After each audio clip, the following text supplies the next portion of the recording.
Hello, അപ്പോൾ ഇന്നത്തെ recipe അധികം എണ്ണ യൂസ് ചെയ്യാത്ത എണ്ണയിൽ പൊരിക്കാത്ത 2 തരം ഇഫ്താർ സ്നാക്കാണ്. നല്ല ഹെവി ആയിട്ടുള്ള സ്നാക്കാണ് കേട്ടോ. ഒരു പീസ് കഴിച്ചാൽ മതി വയറ് നിറയാൻ. അപ്പോൾ നല്ല ടേസ്റ്റ് ഉണ്ട് കഴിക്കാനായിട്ട്. അതുപോലെ നല്ല വെറൈറ്റി ആയിട്ടുള്ള സ്നാക്ക് തന്നെയാണ്. അപ്പോൾ നമുക്ക് നോക്കാം. അപ്പോൾ ഇതിലാദ്യം ഷെയർ ചെയ്യുന്നത് ചട്ടിപ്പത്തിരിയാണ് കേട്ടോ. ചട്ടിപ്പത്തിരി എന്നും അതുപോലെ അതിശയപ്പത്തിരി എന്നൊക്കെ പറയുന്നുണ്ട് ഇതിന്. അപ്പോൾ നമുക്ക് നോക്കാം. അപ്പോൾ ആദ്യം ഇതിലേക്കുള്ള മസാല ഉണ്ടാക്കിയെടുക്കാം. അപ്പോൾ അതിന് വേണ്ടിയിട്ടൊരു പാത്രം ചൂടാകുമ്പോൾ കുറച്ച് എണ്ണ ചേർത്ത് കൊടുത്തിട്ടുണ്ട്. ഇത് ചൂടായി വരുമ്പോഴേക്കും ഇതിലോട്ട് 2 വലിയ സവാള ചെറുതായിട്ട് അരിഞ്ഞതും ഒരു 2 തണ്ട് കറിവേപ്പിലയും കൂടെ ഒന്നിച്ച് തന്നെ ഇട്ട് കൊടുക്കുന്നുണ്ട്. എന്നിട്ട് ഇതൊന്ന് വഴറ്റി കൊടുക്കുക. ഇനി ഇതിലേക്ക് ചേർത്ത് കൊടുക്കുന്ന ചെറുതായിട്ടൊന്ന് വഴന്ന് വരുമ്പോൾ ഇതിലോട്ട് 1 ടേബിൾ സ്പൂണോളം ഇഞ്ചി ക്രഷ് ചെയ്തതും 1 ടേബിൾ സ്പൂണോളം വെളുത്തുള്ളി ക്രഷ് ചെയ്തതും അതുപോലെ ഒരു 2 പച്ചമുളക് ക്രഷ് ചെയ്തതും കൂടെ ചേർത്ത് കൊടുക്കുക. ഞാനെല്ലാം കൂടെ ഒരുമിച്ച് ക്രഷ് ചെയ്തിട്ടാണ് കേട്ടോ ഇട്ട് കൊടുത്തിട്ടുള്ളത്. ഇനി ഇതും കൂടെ ഒന്ന് വഴറ്റി കൊടുക്കുക. ഈ ഇഞ്ചി വെളുത്തുള്ളിയൊക്കെ നമുക്ക് പച്ചമുളകൊക്കെ ഒന്നിച്ച് തന്നെ വേണമെങ്കിലും ചേർത്ത് കൊടുക്കാം കേട്ടോ. ഞാൻ ചെറുതായിട്ടൊന്ന് വഴന്ന് വരുമ്പോഴാണ് ചേർത്ത് കൊടുത്തിട്ടുള്ളത്. അപ്പോൾ ഇതെല്ലാം കൂടെ വഴന്ന് വന്നിട്ടുണ്ട്. ഇനി ഇതിലോട്ട് ചേർത്ത് കൊടുക്കുന്നത് വേവിച്ച് വെച്ചിട്ടുള്ള ചിക്കൻ അല്ലെങ്കിൽ ബീഫ് ചേർത്ത് കൊടുക്കാം. ഉപ്പും കുരുമുളക് പൊടിയും കൂടെ ചേർത്ത് വേവിച്ച് ഷ്രെഡ് ചെയ്തെടുത്തിട്ടാണ് കേട്ടോ ചേർത്ത് കൊടുക്കുന്നത്. ഞാനിപ്പോൾ ബീഫാണ് ചേർത്ത് കൊടുക്കുന്നത്. ഇതിലോട്ട് ഏകദേശം 400 ഗ്രാമോളം ചേർത്ത് കൊടുക്കാം കേട്ടോ. എന്നാലേ നല്ല പാകത്തിന് നമുക്ക് മസാലയൊക്കെ പാകത്തിനാകുള്ളൂ. ഞാനൊരു ഇച്ചിരി കുറഞ്ഞിട്ടുണ്ട് അതിന് ചേർത്ത് കൊടുത്തത്. അപ്പോൾ നിങ്ങൾ എടുക്കുമ്പോൾ 400 ഗ്രാം 300 ഗ്രാമൊക്കെ എന്തായാലും എടുക്കുക. 300 അല്ലെങ്കിൽ ഒരു 400 ഗ്രാമൊക്കെ ബോൺലെസ് ആയിട്ടുള്ള ബീഫ് അല്ലെങ്കിൽ ചിക്കന് വേവിച്ച് ചേർത്ത് കൊടുത്താൽ മതി. ഇതും കൂടെ ഒന്ന് മിക്സ് ചെയ്തെടുത്തിട്ട് ഇനി ഇതിലോട്ട് നമുക്ക് പൊടികൾ ചേർത്ത് കൊടുക്കാം. അപ്പോൾ ഇനി പൊടികൾ ചേർത്ത് കൊടുക്കാം. 1/2 teaspoon garam masala powder, 1 teaspoon മല്ലിപ്പൊടി, 1/2 ടീസ്പൂണ് കുരുമുളക് പൊടി, അതുപോലെ ഒരു 1/4 ടീസ്പൂണ് മഞ്ഞൾപ്പൊടി, പിന്നെ പാകത്തിന് ഉപ്പും കൂടെ ചേർത്ത് കൊടുക്കുക. ഇനി ഫ്ലെയിം കുറച്ചിട്ട് ഇതൊന്ന് ചെറുതായിട്ടൊന്ന് മിക്സ് ചെയ്ത് കൊടുക്കുക എല്ലാം കൂടെ. പിന്നെ നിങ്ങൾക്ക് വേണമെന്നുണ്ടെങ്കിൽ ഇത് മിക്സ് ചെയ്തെടുത്തിട്ട് ഒരു 1/4 കപ്പിൻ്റെ അടുത്തൊക്കെ വെള്ളം ചേർത്ത് കൊടുക്കുക കേട്ടോ. അല്ലെങ്കിൽ ചിക്കനോ ബീഫോ വേവിച്ച സ്റ്റോക്ക് ഉണ്ടാവില്ല, അത് വേണമെങ്കിൽ അതുണ്ടെങ്കിൽ അത് ചേർത്ത് കൊടുക്കാം. എന്നിട്ട് നന്നായിട്ട് തിളപ്പിച്ച് വറ്റിച്ചെടുക്കണം. ഞാനിപ്പോൾ കുറച്ച് മല്ലിയില അരിഞ്ഞതും കൂടെ ചേർത്തിട്ട് ഒന്ന് മിക്സ് ചെയ്തെടുത്തിട്ട് ഫ്ലെയിം ഓഫ് ചെയ്യുന്നുണ്ട്. ഇതിപ്പോൾ ആയിട്ടുണ്ട്, ഇത്രയും മതി. എല്ലാം കൂടെ മിക്സായി വന്നിട്ടുണ്ട്. അപ്പോൾ ഇതാണ് ഇതിൻ്റെ ഫില്ലിങ്. ഇനി നമുക്ക് ഫ്ലെയിം ഓഫ് ചെയ്തിട്ട് ഇത് മാറ്റി വെക്കാം. ഇനി ചെയ്യുന്നത് ഒരു ബ്ലെൻഡറിലോട്ട് 5 മുട്ട ചേർത്ത് കൊടുക്കാം കേട്ടോ. ഇനി ഒരു സ്റ്റെപ്പ് റെഡിയാക്കി എടുക്കാനുണ്ട്. പിന്നെ 2 പച്ചമുളക്, അതുപോലെ കുറച്ച് മല്ലിയിൽ അരിഞ്ഞതും കൂടെ ചേർത്ത് കൊടുക്കുന്നുണ്ട്. 1/4 കപ്പും വേണ്ട കേട്ടോ, അതിനേക്കാളും കുറച്ച് മതി. പിന്നെ ഒരു 1/4 ടീസ്പൂൺ മഞ്ഞൾപ്പൊടി, 1/4 ടീസ്പൂൺ കുരുമുളക് പൊടി, പിന്നെ പാകത്തിനുള്ള ഉപ്പും കൂടെ ചേർത്തിട്ട് ഇതൊന്ന് ബ്ലെൻഡ് ചെയ്തെടുക്കുക. അപ്പോൾ ഇത് ബ്ലെൻഡ് ചെയ്തെടുത്തിട്ടുണ്ട്. എന്നിട്ട് ഒരു പരന്ന പാത്രത്തിലോട്ട് ആക്കി കൊടുക്കാം കേട്ടോ. ഇനി ഇത് മാറ്റി വെക്കാം. ഇനി ഒരു കാര്യം കൂടി ചെയ്യാനുണ്ട്. ഒരു ബ്ലെൻഡറിലോട്ട് 1 കപ്പ് മൈദയാണ് കേട്ടോ ഇട്ട് കൊടുത്തിട്ടുള്ള. മൈദക്ക് പകരം ഗോതമ്പ് പൊടി വേണമെങ്കിലും ചേർത്ത് കൊടുക്കാം. പിന്നെ 1/2 കപ്പ് പാല് ചേർത്ത് കൊടുക്കുന്നുണ്ട്. അതുപോലെ ഒരു മുട്ട, പിന്നെ പാകത്തിനുള്ള ഉപ്പും 1/2 കപ്പ് ഏകദേശം 1/2 കപ്പോളം വെള്ളവും കൂടെ ചേർത്തിട്ട് ഇതൊന്ന് ബ്ലെൻഡ് ചെയ്തെടുക്കുക. അപ്പോൾ ഇതും ബ്ലെൻഡ് ചെയ്തെടുത്തിട്ടുണ്ട്. ഇനി ഒരു പാത്രത്തിലോട്ട് ആക്കി കൊടുക്കാം. അപ്പോൾ ഇത് ദോശ ഉണ്ടാക്കിയെടുക്കാനാണ്. ദോശ ഉണ്ടാക്കിയിട്ടാണ് കേട്ടോ ഞാനിത് അതിശയപ്പത്തിരി ഉണ്ടാക്കിയെടുക്കുന്ന. ചപ്പാത്തി പോലെ ചപ്പാത്തി ഉണ്ടാക്കിയിട്ടും ചെയ്യുന്നുണ്ട്. അപ്പോൾ ദോശ ഉണ്ടാക്കിയെടുക്കാനായിട്ട് ഒരു തവ ചൂടായ ശേഷം മീഡിയം ഫ്ലെയിമിലോട്ട് ആക്കിയിട്ട് ഇതുപോലെ ദോശ ഉണ്ടാക്കിയെടുത്താൽ മതി, സാധാ ചെയ്യുന്ന പോലെ. അപ്പോൾ ദോശ ഉണ്ടാക്കിയെടുക്കുമ്പോൾ ഒരു കാര്യം കൂടെ ശ്രദ്ധിക്കുക. നമ്മളെടുക്കുന്ന സോസ് പാൻ ഉണ്ടല്ലോ, ഇത് ലെയർ ചെയ്തിട്ട് നമ്മൾ പിന്നീട് ബേക്ക് ചെയ്തെടുക്കുന്നുണ്ടല്ലോ. അപ്പോൾ അതിന് അനുസരിച്ചിട്ടുള്ള ആ ഒരു സോസ് പാനിൻ്റെ സൈസ് അനുസരിച്ചിട്ട് വേണം ഇതുപോലെ ദോശ ഉണ്ടാക്കിയെടുക്കാനായിട്ട്. ഏകദേശം സൈസ് മനസ്സിലാക്കിയിട്ട് തന്നെ ദോശ ഉണ്ടാക്കിയെടുക്കാം കേട്ടോ. അപ്പോൾ ഞാൻ എടുക്കുന്ന സോസ് പാനും കുറച്ച് വീതി കുറവാണ്, ലെങ്ത്ത് കൂടുതലും വീതി കുറവുമാണ് കേട്ടോ. അപ്പോൾ അതിനനുസരിച്ചിട്ടാണ് ചെറിയ ദോശ ഇതുപോലെ ഉണ്ടാക്കിയെടുക്കുന്നുള്ളത്. അപ്പോൾ മൊത്തം ഇതുപോലെ ദോശ ഉണ്ടാക്കിയിട്ട് മാറ്റി വെക്കാം. ഇനി നമുക്ക് അതിശയപ്പത്തിരി ഉണ്ടാക്കിയെടുക്കാനായിട്ട് സോസ് പാൻ ചൂടാകുമ്പോൾ 1-2 ടീസ്പൂണ് നെയ്യൊന്ന് ഇതുപോലെ ഒന്ന് ആക്കി കൊടുക്കുക. അപ്പോൾ നല്ല ചൂടായ ഒരു തവയുടെ മുകളിലാണ് കേട്ടോ ഈ ഒരു സോസ് പാൻ വെച്ചിട്ടുള്ളത്. ഇനി നമുക്ക് ദോശ ഇതൊക്കെ സെറ്റ് ചെയ്ത് കൊടുക്കാം. അപ്പോൾ ഈ ഒരു മുട്ടക്കൂട്ടിൽ നമ്മൾ ദോശ ഡിപ്പ് ചെയ്തിട്ടാണ് കേട്ടോ നമ്മൾ വെച്ച് കൊടുക്കുന്നത്. അപ്പോൾ ഈ ഒരു മുട്ടക്കൂട്ടിൽ ദോശ ഇതുപോലെ നന്നായിട്ട് ഡിപ്പ് ചെയ്തിട്ട് ഇതുപോലെ ഇട്ട് കൊടുക്കാം. ഫ്ലെയിം കുറക്കാട്ടെ ഈ ഒരു സമയത്ത്. ഫ്ലെയിം കുറച്ച് വെച്ചിട്ട് വേണം ഉണ്ടാക്കിയെടുക്കാൻ. ഇനി ഇതിൻ്റെ മുകളിലോട്ട് നമ്മൾ ഉണ്ടാക്കി വെച്ച ഈ ഒരു മസാലക്കൂട്ട് കുറേശ്ശെ വെതറി കൊടുക്കാട്ടെ. ഒരുപാട് അങ്ങനെ ഇട്ട് കൊടുക്കണമെന്നില്ല. നമ്മൾ എല്ലാ ലെയറിലോട്ടും ഇതുപോലെ മസാല ഇട്ട് കൊടുക്കുന്നുണ്ടല്ലോ. അപ്പോൾ അതുകൊണ്ട് അങ്ങനെ നിറച്ചിട്ട് കൊടുക്കണമെന്നില്ല. ഞാനിട്ടതൊരു ഇച്ചിരി കൂടി പോയിട്ടുണ്ട്. അപ്പോൾ ഇത്രയൊന്നും വേണമെന്നില്ല കേട്ടോ. വേണമെങ്കിൽ ഇതിനേക്കാൾ കുറച്ചൊന്ന് കുറക്കാം. ഇനി വീണ്ടും മുട്ടക്കൂട്ടിൽ ഡിപ്പ് ചെയ്തിട്ട് ദോശ വെച്ച് കൊടുക്കുക, വീണ്ടും മസാല ഇട്ട് കൊടുക്കുക. ഇതുപോലെ റിപ്പീറ്റ് ചെയ്യുക. നമ്മളെടുത്ത് വെച്ച ദോശയും മസാലയും തീരുന്നവരെ. ഞാനിപ്പോൾ കംപ്ലീറ്റ് ഇട്ട് കൊടുക്കുന്നില്ല കേട്ടോ. ഞാനൊരു 4 ദോശയും കുറച്ച് മസാലയും ബാക്കി വെക്കുന്നുണ്ട്. അപ്പോൾ ഇതാ ഇത്രയും ഞാൻ വെച്ച് കൊടുത്തിട്ടുണ്ട്. ഏറ്റവും ടോപ്പിൽ ദോശ വരുന്ന രീതിയിൽ വേണം വെക്കാനായിട്ട്. ഇനി ഇതിൻ്റെ മുകളിലോട്ട് ബാലൻസ് ഉള്ള മുട്ടക്കൂട്ടി ഇതുപോലെ ഇങ്ങനെ ഒഴിച്ചു കൊടുക്കുക കേട്ടോ. കുറച്ച് മൊത്തത്തിൽ നമ്മൾ ഇട്ട് കൊടുക്കുമ്പോൾ കുറച്ചായിരിക്കും ബാലൻസ് ഉണ്ടാവുന്ന എല്ലാ ദോശയും ഡിപ്പ് ചെയ്ത് വെക്കുമ്പോൾ. ഇനി ഇത് മൂടി വെച്ചിട്ട് 20 മിനിറ്റോളം നമുക്കിത് വേവിച്ചെടുക്കാം. ഫ്ലെയിം കുറച്ചിട്ട് 20 മിനിറ്റ് വെച്ചാൽ മതി. ഇതിപ്പോൾ ഏകദേശം 20 മിനിറ്റ് ആയിട്ടുണ്ട്. അപ്പോൾ നമുക്ക് നോക്കാം. അപ്പോൾ ഇതിൻ്റെ സൈഡൊക്കെ ഒന്ന് ഇളക്കി കൊടുത്തിട്ട് നമുക്കിത് ഡീമോൾഡ് ചെയ്തെടുക്കാം. അപ്പോൾ എളുപ്പത്തിന് വേണ്ടിയിട്ട് ഇതിൻ്റെ സൈഡ് സാവധാനം ഒന്ന് ഇതുപോലെ ഒന്ന് ഇളക്കി കൊടുത്താൽ മതി. ഇനി നമ്മൾ ഈ ഒരു തവയിലോട്ട് തന്നെയാണ് ഇത് കമഴ്ത്തി കൊടുക്കുന്നത്. അപ്പോൾ ഒരു ഇച്ചിരി നെയ്യൊന്ന് ആക്കി കൊടുക്കുക കേട്ടോ. ഒരു ഇച്ചിരി നെയ്യൊന്ന് ഇതുപോലെ ആക്കി കൊടുത്തിട്ട് കമഴ്ത്തി കൊടുത്താൽ മതി. ഇനി നമ്മൾ ഇതിലോട്ട് കമഴ്ത്തി കൊടുത്തിട്ട് ഒരുപാട് നേരം വെക്കാനില്ല. 1 മിനിറ്റും വേണ്ട കേട്ടോ. ഏകദേശം 1 മിനിറ്റൊക്കെ വെച്ചാൽ മതി. എന്നിട്ട് നമുക്ക് ഇതിൽ നിന്നും മാറ്റാം. ഇതിപ്പോൾ ആയിട്ടുണ്ട്. അപ്പോൾ നമുക്കിനി ചെറുതായിട്ടൊന്ന് ചൂടാറുമ്പോൾ കട്ട് ചെയ്തിട്ട് സെർവ് ചെയ്യാം. അപ്പോൾ നമ്മൾ മൊത്തത്തിൽ ഉണ്ടാക്കിയ ദോശയും ഫില്ലിങ്ങൊക്കെ വെച്ച് ചെയ്യുമ്പോൾ നമുക്ക് ഇതിനേക്കാളും നല്ല ഹൈറ്റിൽ കിട്ടും കേട്ടോ. ഈ ഒരു അതിശയപ്പത്തിരി അങ്ങനെ ആകുമ്പോൾ കാണാനൊക്കെ ഒരു ഭംഗിയുണ്ടാവും. കുറേ ലെയറായിട്ട് കിട്ടുമ്പോൾ നിങ്ങൾ ചെയ്യുമ്പോൾ അങ്ങനെ ചെയ്താൽ മതി. ഒരിച്ചിരി ടൈം കുറവായത് കൊണ്ടാണ് ഞാൻ മൊത്തത്തിൽ വെച്ച് കൊടുക്കാത്തത്. അപ്പോൾ ഇതുപോലെയാണ്. അപ്പോൾ നല്ല ടേസ്റ്റ് ഉണ്ട് കഴിക്കാനായിട്ട്. ഇങ്ങനെ നിങ്ങൾ ട്രൈ ചെയ്തിട്ടില്ല എന്നുണ്ടെങ്കിൽ ട്രൈ ചെയ്ത് നോക്കിയിട്ട് നിങ്ങളുടെ അഭിപ്രായങ്ങളൊക്കെ അറിയിക്കാം കേട്ടോ. അപ്പോൾ ഇനി ഉണ്ടാക്കിയെടുക്കുന്നത് അടുക്ക് പത്തിരിയാണ്. ഇതും ഒരു സ്പൈസി ആയിട്ട് തന്നെയാണ് ഉണ്ടാക്കിയെടുക്കുന്നുള്ളത്. ഇതും നല്ല ടേസ്റ്റ് ഉണ്ട് കഴിക്കാനായിട്ട്. അപ്പോൾ നമുക്ക് നോക്കാം. അപ്പോൾ നമുക്ക് ആദ്യം ഇതിലേക്കുള്ള മസാല ഉണ്ടാക്കാം. മെയിനായിട്ട് വേണ്ടത് ചിക്കനാണ്. അപ്പോൾ ഞാൻ ബോൺലെസ് ആയിട്ടുള്ള ചിക്കനാണ് 200 ഗ്രാമോളം എടുത്തിട്ടുണ്ട്. കൂടുതലും ബോൺലെസ് ആയിട്ടുള്ള ചിക്കൻ തന്നെയാണ് എടുത്തിട്ടുള്ളത്. അപ്പോൾ ഇത് നമുക്കൊരു പാത്രത്തിലോട്ട് ആക്കി കൊടുക്കാം. കഴുകി വെള്ളമൊക്കെ ഒന്ന് വാർന്നെടുത്തിട്ടുള്ള ചിക്കനാണ്. ഞാനിത് ഒന്ന് ഫ്രൈ ആക്കി എടുക്കുന്നുണ്ട് ചെറുതായിട്ട്. നിങ്ങൾക്ക് വേണമെങ്കിൽ ഉപ്പും കുരുമുളക് പൊടിയും കൂടെ ചേർത്ത് നമ്മൾ സാധാ ചെയ്യുന്ന പോലെ വേവിച്ചെടുക്കുക. അങ്ങനെ വേവിച്ചെടുക്കുന്നുണ്ടെങ്കിൽ വറ്റിച്ചെടുക്കണം. അല്ലാന്നുണ്ടെങ്കിൽ ടേസ്റ്റ് ഉണ്ടാവില്ല. ഫ്രൈ ചെയ്തെടുക്കുകയാണെങ്കിൽ ഒന്നും കൂടെ ടേസ്റ്റ് കൂടുതലാണ്.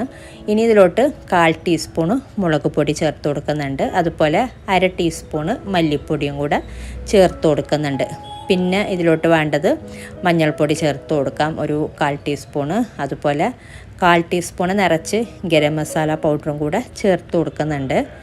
ഇനി വേണ്ടത് ഇതിലോട്ട് 1/2 ടീസ്പൂൺ ഇഞ്ചി വെളുത്തുള്ളി പേസ്റ്റ് ചേർത്ത് കൊടുത്തിട്ടുണ്ട്. അതുപോലെ 1/2 ടീസ്പൂൺ സോയാ സോസും കൂടെ ചേർത്ത് കൊടുക്കുന്നുണ്ട്. കയ്യിലില്ലാന്നുണ്ടെങ്കിൽ ഒഴിവാക്കാം. ചേർത്ത് കൊടുക്കുമ്പോൾ കുറച്ചും കൂടെ ടേസ്റ്റ് കൂടുതലാണ്. പിന്നെ പാകത്തിനുള്ള ഉപ്പും കൂടെ ചേർത്തിട്ട് നമുക്കിത് നന്നായിട്ടൊന്ന് മിക്സ് ചെയ്തെടുക്കാം. വെള്ളം തീരെ ഇല്ലയെന്നുണ്ടെങ്കിൽ ഒരു ഇച്ചിരി വെള്ളവും കൂടെ ചേർത്തിട്ട് നല്ല തിക്ക് പരുവത്തിലൊന്ന് മിക്സ് ചെയ്തെടുത്താൽ മതി. ഒരു പേസ്റ്റ് പരുവത്തിലാക്കി എടുത്താൽ മതി. മസാല നല്ല തിക്കായിട്ട് പരണ്ടിരിക്കുന്ന ഒരു പരുവം. നമ്മൾ സാധാ ഫ്രൈ ചെയ്തെടുക്കുന്ന പോലെ തന്നെ ഫ്രൈ ചെയ്തെടുക്കുന്നതാണ്. ഒരുപാട് മസാലയൊന്നും വേണ്ട. നമ്മൾ ലൈറ്റായിട്ട് ഫ്രൈ ചെയ്തെടുക്കുകയാണ് ചെയ്യുന്നത്. അപ്പോൾ ഇത് നന്നായി മിക്സ് ചെയ്തെടുത്തിട്ടുണ്ട്. ഇനി ഇത് വേണമെങ്കിൽ ഒരു 10 മിനിറ്റൊക്കെ ഒന്ന് മാറ്റി വെച്ചിട്ട് ഫ്രൈ ചെയ്തെടുക്കാം. അല്ലാന്നുണ്ടെങ്കിൽ കുഴപ്പമില്ല, പെട്ടെന്ന് ഫ്രൈ ചെയ്തെടുത്താലും മതി. ഇനി നമുക്ക് ഒരു പാത്രം ചൂടാകുമ്പോൾ കുറച്ച് എണ്ണ ചേർത്ത് കൊടുക്കാം. എണ്ണ കുറച്ച് കൂടുതൽ ചേർത്ത് കൊടുക്കാം. നമ്മൾ ഈ ഒരു ഇതിൽ ബാക്കിയുള്ള എണ്ണ നമ്മൾ മസാല ഉള്ളിയൊക്കെ വഴറ്റിയെടുക്കുന്നുണ്ട്. അപ്പോൾ എണ്ണ ചൂടായ ശേഷം മീഡിയം ഫ്ലെയിമിൽ വെച്ചിട്ട് ഇതുപോലെ ഇട്ട് കൊടുത്തിട്ട് ഫ്രൈ ചെയ്തെടുത്താൽ മതി. ഒരു സൈഡ് ഒരു ലൈറ്റായിട്ടൊന്ന് ഫ്രൈ ആയി വരുമ്പോൾ നമുക്ക് തിരിച്ചിട്ട് കൊടുക്കാം. അങ്ങനെ ഭയങ്കര ഹാർഡായിട്ട് അങ്ങനെ ഫ്രൈ ചെയ്തെടുക്കണ്ട, ലൈറ്റായിട്ടൊന്ന് ഫ്രൈ ആക്കി എടുത്താൽ മതി. അപ്പോൾ ഇത് ഒരു സൈഡ് ലൈറ്റായിട്ടൊന്ന് ഫ്രൈ ആയി വന്നിട്ടുണ്ട്. നമുക്കിത് തിരിച്ചിട്ട് കൊടുക്കാം ഓരോന്നും. മറ്റേ സൈഡും കൂടെ ഫ്രൈ ആയി വരുമ്പോൾ ഇതിൽ നിന്നും മാറ്റിയാൽ മതി. അപ്പോൾ ഇത് ഫ്രൈ ആയി വന്നിട്ടുണ്ട്. നമുക്ക് എണ്ണയിൽ നിന്നും മാറ്റാം. ഈ ഒരു രീതിയിലൊന്ന് ഫ്രൈ ചെയ്തെടുത്താൽ മതി. ഇനി ഈ ഒരു ബാക്കിയുള്ള എണ്ണ നമ്മൾ സവാളയൊക്കെ വഴറ്റാൻ വേണ്ടിയിട്ട് ഈ ഒരു എണ്ണ തന്നെ യൂസ് ചെയ്താൽ മതി. അപ്പോൾ ഇത് ഈ ഒരു ഫ്രൈ ചെയ്ത ചിക്കന് ഇനി നമ്മളിത് ചൂടാറി കഴിയുമ്പോൾ കൈകൊണ്ട് തന്നെ ഒന്ന് അടർത്തിയെടുക്കുകയാണ് കേട്ടോ ചെയ്യുന്നത്. കൈകൊണ്ട് തന്നെ ഒന്ന് ചെറുതാക്കിയിട്ട് ഒന്ന് ക്രഷ് ചെയ്തെടുക്കും. മിക്സിയുടെ ബ്ലെൻഡറിലിട്ടിട്ടല്ല ക്രഷ് ചെയ്തെടുക്കുന്നത്. അങ്ങനെ ചെയ്യുമ്പോൾ അത്ര ടേസ്റ്റ് ഉണ്ടാവാറില്ല. നല്ലോണം ചെറുതായിട്ട് ഒരു പൊടിഞ്ഞ് വരുന്ന രീതിയിൽ. അപ്പോൾ നമുക്ക് കൈകൊണ്ട് അടർത്തിയെടുക്കുമ്പോൾ ഒന്നും കൂടെ ടേസ്റ്റ് കൂടുതലാണ്. അപ്പോൾ ഇത് നമുക്കിനി മാറ്റി വെക്കാം. ഇനി കുറച്ച് കാര്യങ്ങൾ കൂടി ചെയ്യാനുണ്ട്. അപ്പോൾ ഒരു ബ്ലെൻഡറിലോട്ട് ഞാൻ ചെറിയ 2 പച്ചമുളകാണ് എടുത്തിട്ടുള്ളത്. വലിയ പച്ചമുളകൊന്നും അല്ല, മീഡിയം സൈസിലുള്ള 2 പച്ചമുളക്, 1-2 പച്ചമുളക് ചേർത്താൽ മതി. പിന്നെ ഇതിലോട്ട് കുറച്ച് ഇഞ്ചി, 1/2 ഇഞ്ച് സൈസിലുള്ള ഇഞ്ചിയാണ് മൊത്തത്തിൽ ചേർത്ത് കൊടുത്തിട്ടുള്ളത്. അതുപോലെ ഒരു 10-12 എണ്ണം വെളുത്തുള്ളി അല്ലിയും കൂടെ ചേർത്തിട്ട് ഇതൊന്ന് ക്രഷ് ചെയ്തെടുക്കുക നന്നായിട്ട്. അപ്പോൾ ഇത് ക്രഷ് ചെയ്തെടുത്തിട്ടുണ്ട്. ഇതുപോലെ വെള്ളമൊന്നും ചേർക്കാതെ വേണം ക്രഷ് ചെയ്തെടുക്കാനായിട്ട്. അപ്പോൾ പേസ്റ്റ് പരുവത്തിലാക്കിയെടുക്കുമ്പോൾ വേറൊരു ടേസ്റ്റ്, ക്രഷ് ചെയ്തെടുക്കുമ്പോൾ വേറൊരു ടേസ്റ്റാണ്. ഇനി നമ്മൾ നേരത്തെ ഉണ്ടായ എണ്ണ ഒന്ന് ചൂടായി വരുമ്പോഴേക്കും ഇതിലോട്ട് മീഡിയം സൈസിലുള്ള 2 സവാളയാണ് ചേർത്ത് കൊടുത്തിട്ടുള്ളത്. എന്നിട്ട് ഇതൊന്ന് വഴറ്റി കൊടുക്കുക. ഇതിൻ്റെ ഒന്നിച്ച് തന്നെ ഇത് ചെറുതായിട്ടൊന്ന് വാടി വരുമ്പോൾ നമുക്ക് ഇതിലോട്ട് നേരത്തെ നമ്മൾ ക്രഷ് ചെയ്ത് വെച്ച ഇഞ്ചി, വെളുത്തുള്ളി, പച്ചമുളക് ക്രഷ് ചെയ്ത് വെച്ചതും കൂടെ ചേർത്തിട്ട് ഇതും കൂടെ ഒന്ന് വഴറ്റി കൊടുക്കുക. ഇനി ഇതിലോട്ട് നമ്മൾ ഓരോ കാര്യങ്ങൾ ചേർത്തിട്ട് ഇത് വഴറ്റിയെടുക്കുകയാണ് കേട്ടോ ചെയ്യുന്നത്. അപ്പോൾ ഇനി ഇതൊന്ന് മീഡിയം ഫ്ലെയിമിൽ വെച്ചിട്ടൊന്ന് വഴറ്റി കൊടുത്താൽ മതി. പിന്നെ നിങ്ങൾക്ക് എണ്ണ കൂടുതലാണ് എന്ന് തോന്നുന്നുണ്ടെങ്കിൽ നമ്മൾ സവാള ഇട്ട് കൊടുക്കുമ്പോൾ കുറച്ച് എണ്ണ മാറ്റി വെച്ചാൽ മതി. കുറേ കൂടുതൽ നമ്മൾ ആദ്യം എണ്ണ ചേർത്ത് കൊടുത്തിട്ടുണ്ടെങ്കിൽ ഇതിപ്പോൾ ചെറുതായിട്ടൊന്ന് വഴന്ന് വന്നിട്ടുണ്ട്. നമുക്ക് ഒന്നിച്ച് തന്നെ ഇതിലോട്ട് കറിവേപ്പില ചേർത്ത് കൊടുക്കട്ടെ. ഞാൻ ഈ ഒരു സമയത്ത് ഒരു ഇച്ചിരി കറിവേപ്പിലയും കൂടെ ചേർത്ത് കൊടുക്കുന്നുണ്ട്. ഒന്ന് കട്ട് ചെയ്തിട്ട് ചേർത്ത് കൊടുത്താൽ മതി. ഒരു 2 തണ്ട് കറിവേപ്പിലയൊക്കെ മതിയാകും. അപ്പോൾ ഇതും കൂടെ ഒന്ന് മിക്സ് ചെയ്തിട്ട് ഇനി നമുക്കിതിലോട്ട് പൊടികളൊക്കെ ചേർത്ത് കൊടുക്കാം. അപ്പോൾ ഇത്രയും മതിനി പൊടികൾ ചേർത്ത് കൊടുക്കാം. ഒരിച്ചിരി മാത്രം മുളക് പൊടി ചേർത്ത് കൊടുക്കുന്നുണ്ട്, ഒരു നുള്ള് മാത്രം. പിന്നെ ഇതിലോട്ട് വേണ്ടത് മഞ്ഞൾപ്പൊടി, 1/4 ടീസ്പൂണ് മഞ്ഞൾപ്പൊടി ചേർത്ത് കൊടുക്കുക. അതുപോലെ 1/2 ടീസ്പൂണ് മല്ലിപ്പൊടി ചേർത്ത് കൊടുത്തിട്ടുണ്ട്. പിന്നെ ഇതിലോട്ട് 1/4 ടീസ്പൂണ് ഗരം മസാല പൗഡർ ചേർത്ത് കൊടുക്കുക.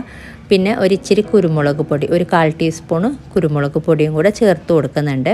എന്നിട്ട് ഇത് നമ്മൾ ഫ്ലെയിം ഒന്ന് കുറച്ചിട്ട് ഒന്ന് വഴറ്റി കൊടുക്കുക. ആദ്യം ഫ്ലെയിം നല്ലോണം കുറക്കാട്ടോ. നമ്മൾ പൊടികൾ ചേർത്ത് കൊടുക്കുമ്പോൾ തന്നെ ഫ്ലെയിം കുറക്കണം.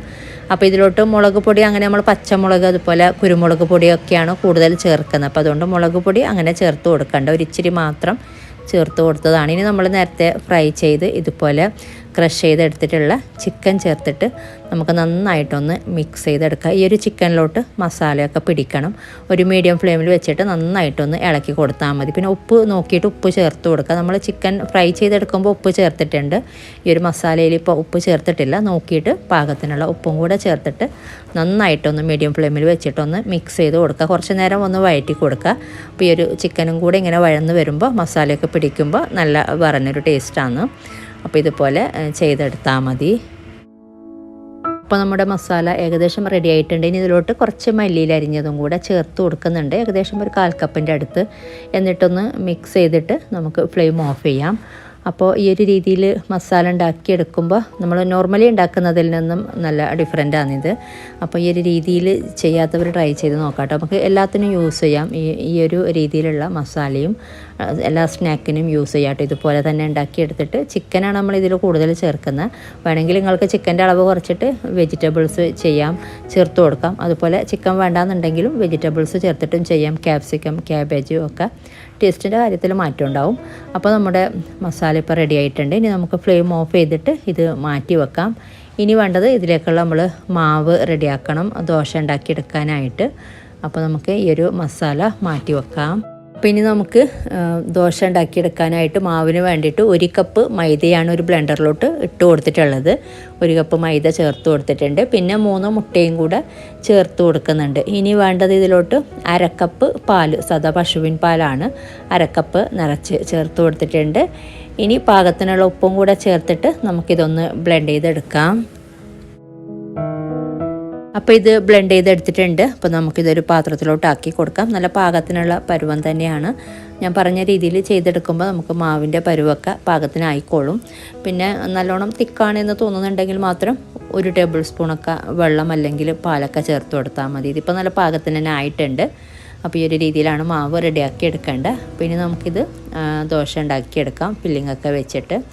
അപ്പോൾ ഈ ഒരു രീതിയിലാണ് കേട്ടോ മാവ് നമുക്ക് വേണ്ടത്. നല്ല പാകത്തിനുള്ള പരുവം തന്നെയാണ്. ഇനി ഒരു പാൻ ചൂടായ ശേഷം ഫ്ലെയിം നല്ലോണം നല്ലോണം കുറച്ചിട്ട് ഇതുപോലെ നമ്മൾ ഒരു തവി മാവ് ഒഴിച്ചിട്ട് ഇതുപോലെ ദോശ ഉണ്ടാക്കി കൊടുക്കുക. കുറച്ച് തിന്നായിട്ട് തന്നെ ഇതുപോലെ ദോശ ഉണ്ടാക്കിയിട്ട് ഇനി നമ്മൾ ചെയ്യേണ്ടത്, ഇത് മുകൾ ഭാഗം കുക്കായി വരുന്നതിന് മുന്നേ തന്നെ, നല്ല കംപ്ലീറ്റ് കുക്കാകുന്നതിന് മുന്നേ തന്നെ ഇതിൽ നേരെ പകുതി പാകത്തേക്കാണ് നമ്മൾ ഈ ഒരു മസാല വെച്ച് കൊടുക്കുന്നത്. ഇപ്പോൾ നമ്മൾ പഴം വെച്ചിട്ടുള്ള അടുക്ക് പത്തിരി, അതുപോലെ മുട്ട അടുക്ക് പത്തിരിയൊക്കെ ചെയ്യുമ്പോൾ ആ ഒരു സ്വീറ്റായിട്ടുള്ള ആ ഒരു മസാല ഫില്ലിങ് ഉണ്ടാവുമല്ലോ, അതാണ് വെച്ച് കൊടുക്കുന്നത്. അപ്പോൾ ഇതിലോട്ട് നമ്മൾ ഈ ഒരു രീതിയിലാണ് ചെയ്തെടുക്കുന്നത്. നമ്മൾ ഉണ്ടാക്കി വെച്ച മസാല ഇതുപോലെ പകുതി പാകത്തേക്ക് ഇട്ട് കൊടുക്കുക. വേണമെങ്കിൽ ഇത്ര അധികം തന്നെ ഇട്ട് കൊടുക്കുക. അല്ലാന്നുണ്ടെങ്കിൽ മസാല കുറവാണെന്ന് തോന്നുന്നുണ്ടെങ്കിൽ മസാലയുടെ ഇതിങ്ങനെ ഇട്ട് കൊടുക്കുന്നത് കുറക്കാം കേട്ടോ.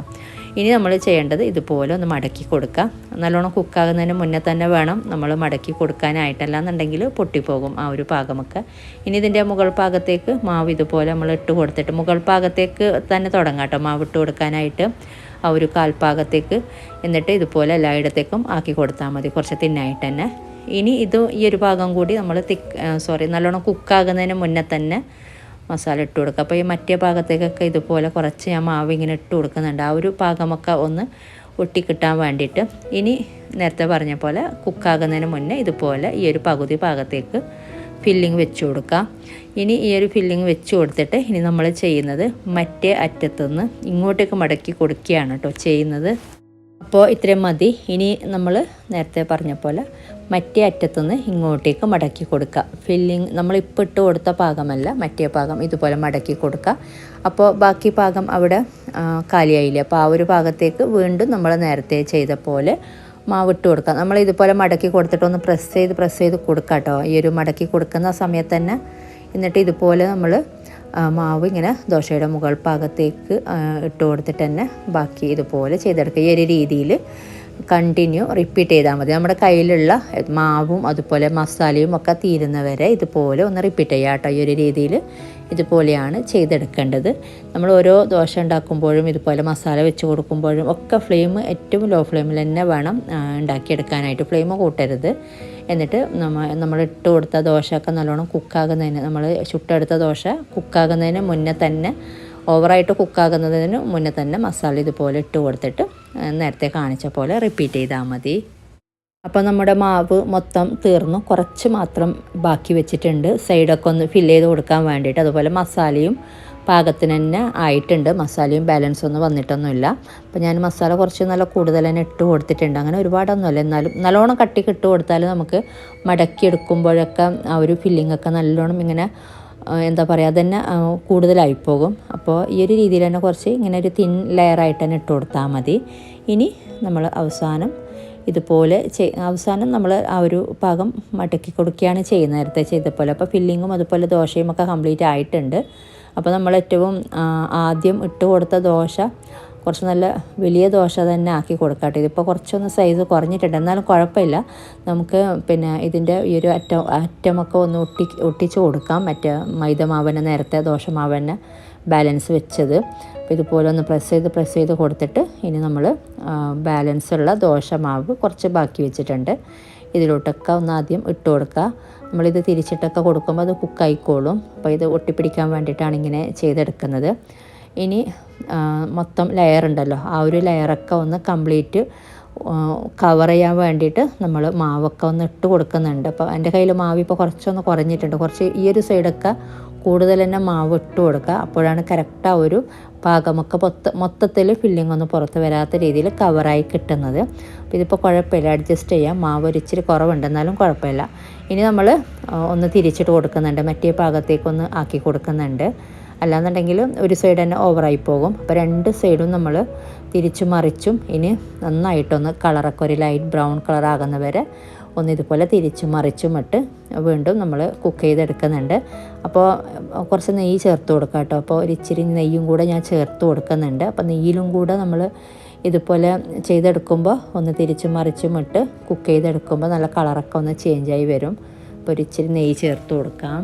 സൈഡിലോട്ടൊക്കെ ഇതുപോലെ കുറച്ചൊന്ന് ആക്കി കൊടുത്താൽ മതി. അതുപോലെ മുകൾ ഭാഗത്തേക്കും കുറച്ച് ഇട്ട് കൊടുക്കുന്നുണ്ട്. പിന്നെ നമ്മളിത് നേരത്തെ ചെയ്ത പോലെ തന്നെ ഇനി മറ്റേ ഭാഗത്തേക്കൊന്ന് തിരിച്ചിട്ട് കൊടുക്കുന്നുണ്ട്. 1-2 പ്രാവശ്യം ഇതുപോലെ ചെയ്തെടുക്കുമ്പോൾ നമുക്ക് ഈ ഒരു കളറായി കിട്ടും. ഇപ്പോൾ കണ്ടില്ലേ, ഇത് നമുക്ക് മാറ്റാം. അപ്പോൾ ഈ ഒരു രീതിയിലാണ് വേണ്ടത്. ഇനി നമുക്കിത് ചൂടാറി കഴിയുമ്പോൾ ചെറുതായിട്ടൊന്ന് ചൂടാറി കഴിയുമ്പോൾ കട്ട് ചെയ്തെടുക്കാം. അപ്പോൾ കണ്ടില്ല, കാണുമ്പോൾ തന്നെ നല്ലൊരു ഭംഗിയാണ്. അപ്പോൾ കാണാനും നല്ല ഭംഗിയുണ്ട്, കഴിക്കാനും നല്ല ടേസ്റ്റ് ഉണ്ട്. അപ്പോൾ നമുക്കിത് ചൂടാറി കഴിയുമ്പോൾ കട്ട് ചെയ്തിട്ട് സെർവ് ചെയ്യാം, ചെറുതായിട്ട് ചൂടാറി വരുമ്പോൾ. അപ്പോൾ ഇത് ചൂടാറിയിട്ടുണ്ട്. അപ്പോൾ നമുക്കിനി ഞാൻ കട്ട് ചെയ്ത് കാണിച്ചു തരാം, കട്ട് ചെയ്തിട്ട് സെർവ് ചെയ്യാം. അപ്പോൾ നല്ല അടിപൊളിയായിട്ടുള്ളൊരു അടുക്ക് പത്തിരിയാണ്. നല്ല മസാലയൊക്കെ ചിക്കൻ മസാലയൊക്കെ വെച്ചിട്ട് നമ്മൾ ആദ്യം ആ ഒരു റെസിപ്പി കണ്ടിട്ടുള്ളവർക്കറിയാം. ആ ഒരു പഴം വെച്ചിട്ടുള്ള അടുക്ക് പത്തിരി ഒരുപാട് പേര് കണ്ടിട്ട് നല്ല അഭിപ്രായം പറഞ്ഞിട്ടുണ്ട്, ഉണ്ടാക്കി നോക്കിയിട്ടൊക്കെ. അത് വേറൊരു ടേസ്റ്റാണ്. ഇത് ഇപ്പോൾ നമ്മൾ ഈ ഒരു ചിക്കൻ മസാലയൊക്കെ വെച്ച് ചെയ്യുമ്പോൾ വേറൊരു ടേസ്റ്റ്. അപ്പോൾ രണ്ടും അതിൻ്റെതായ രീതിയിൽ രണ്ടും നല്ല ടേസ്റ്റ് ഉണ്ട്. അപ്പോൾ ട്രൈ ചെയ്യാത്തവരെന്തായാലും ട്രൈ ചെയ്ത് നോക്കാം. അപ്പോൾ ഇതൊക്കെയാണ് ഇന്നത്തെ വീഡിയോയിൽ നമുക്ക് ഇഫ്താറിനൊക്കെ വെറൈറ്റി ആയിട്ട് ഉണ്ടാക്കിയെടുക്കാൻ പറ്റിയ സ്നാക്ക് തന്നെയാണ് ഇതിൽ കാണിച്ച 2 സ്നാക്കിൻ്റെ റെസിപ്പിയും.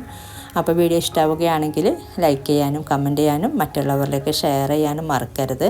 അതുപോലെ നിങ്ങൾ സബ്സ്ക്രൈബ് ചെയ്യാത്തവരാണ് വീഡിയോ കാണുന്നതെങ്കിൽ സബ്സ്ക്രൈബ് ചെയ്യാനും മറക്കരുത് കേട്ടോ. അപ്പോൾ ഇനി ഇതുപോലെ നല്ല റെസിപ്പിയുമായിട്ട് മറ്റൊരു വീഡിയോയിൽ കാണാം. താങ്ക്